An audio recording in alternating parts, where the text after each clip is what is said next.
pallone, parte velocissimo il tiro! Mamma mia che gol!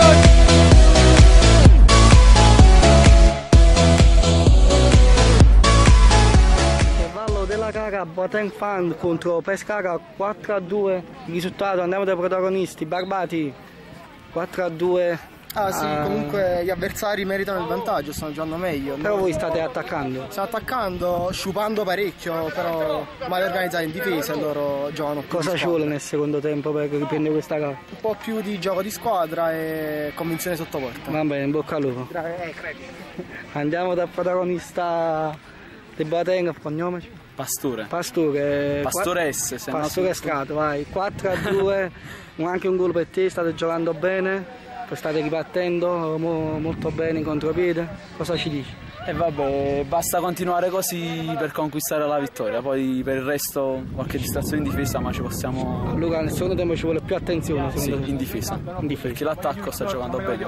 Va bene, in bocca al lupo per il secondo tempo. Siamo qui nella partita Boateng Fans contro Pescara, partita terminata 9-8 per i Boateng Fans. Siamo qui con 2 minuti in campo, partiamo da Liberti. A Liberti, diciamo un primo tempo, inizio secondo tempo abbastanza sottotono. Inguardabili, diciamo. Poi vi siete un po' ripresi, alla fine state anche riuscendo nell'impresa. Siamo delle lote, quindi meritiamo di perdere.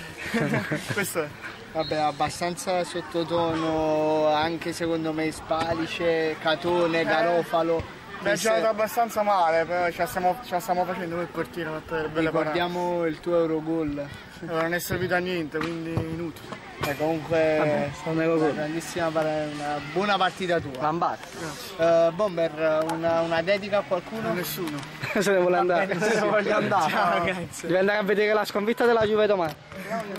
Polverino, stai pieno di sangue, sono morendo, pieno di sudore, comunque un'ottima partita come sempre, hai dato il massimo, alla fine state anche rischiando addirittura di pareggiarla, dopo averla dominata, raccontaci un po'.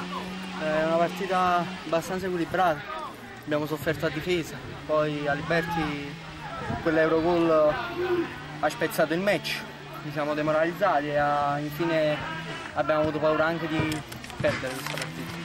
Vabbè, Polverino, comunque vittoria importantissima e vi rilancia in classifica. Questi Boateng Fans con il tuo Ernesto dove vogliono arrivare? Speriamo di arrivare tra le prime 4 per andare direttamente ai quarti, anche se sarà comunque difficile vincere il torneo perché ci sono buone squadre. Vabbè, Polverino, la dedica a qualcuno?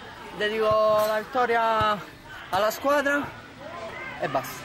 Va benissimo, ciao ragazzi, ciao ragazzi.